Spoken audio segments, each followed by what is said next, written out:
संविदा कर्मी बेकरार, ये इंजन कब टकराएंगे आपस में, कब लाएंगे संविदा कर्मी का पद, कब समाप्त करेंगे, ये टक्कर में कब पिसेगा संविदा का पद।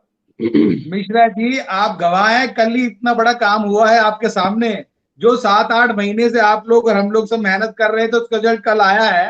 आपको सारी चीजें पता है। तो मेरा मानना यह है कि कुछ भी धीरे धीरे सारी चीजों को लाइन पे लाया जा सकता है। जिस हिसाब से पुरानी चीजें चल रही थी उनको सही करने में थोड़ा समय तो लगेगा ना। अभी नवीन पटनायक जी ने एक अच्छा काम किया है, वो एक मील का पत्थर साबित हुआ। अब उसी को देखते और सरकारें भी इसे सबक लेंगी और काम करेंगी।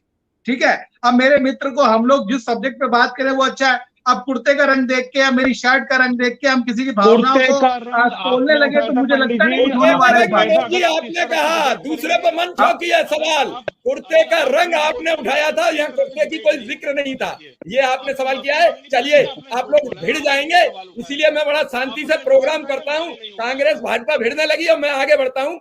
अमृत जी ने बड़ी सटीक बात की, जिस हिसाब से उनके पास पद और प्रतिष्ठा है, और इस समय वो केंद्रीय मंत्री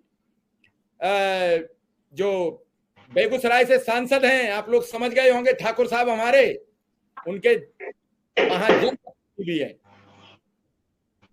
मैं सीधा डॉक्टर कौशिक से सवाल करूंगा कि कौशिक जी, उड़ीसा में संविदा का पद ही खत्म कर दिया गया, जन्मदिन के दिन एक बड़ा अभिशप्त समाप्त कर दिया। इसे हम अभिशप्त इसलिए मानते हैं कि इस महंगाई में 5-10 हजार से कुछ होने वाला नहीं है।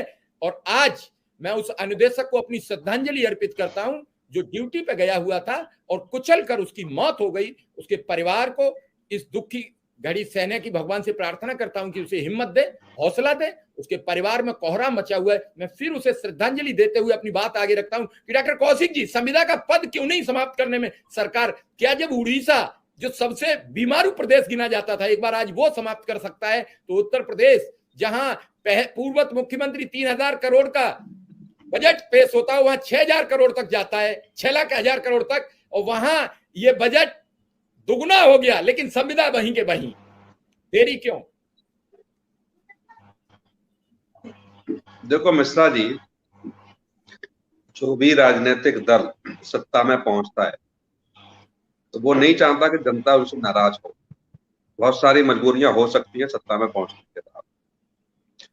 2014 से पहले जो आपने मोदी जी को सुना होगा, बहुत सारे जुमले उन्होंने इस देश को गिनाए थे, महंगाई को लेकर के हो, जीएसटी को लेकर। क्षमा के साथ सर, 20 सेकंड, जुमला नहीं, बनारस में सरेआम मंच से कहा था कि शिक्षा मित्र और अनुदेशक उत्तर प्रदेश की मेरी जिम्मेदारी है, मैं इन्हें नियमित करूंगा, कोई भी चीफ मिनिस्टर बने। पता नहीं भूल गए या कोई याद नहीं दिला रहा है। मैं तो अमरन जी, कौशिक जी एक सेकंड, और जब वो